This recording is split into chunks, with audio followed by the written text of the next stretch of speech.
Panginoon, accept, Panginoon, our surrendered heart, our returned heart, our renewed heart, and our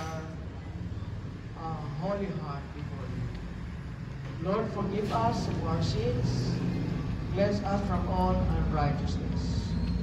We bring all this whenever we have bitterness in our hearts, we will not do it. So, we surrender. Ilalakip, your papers, ilagay na sa bonfire. Okay?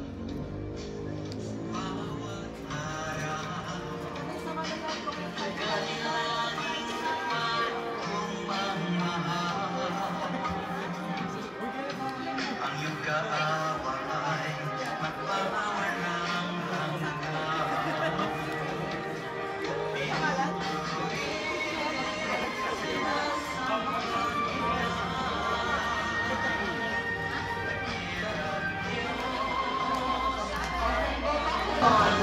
According to the second, 1 of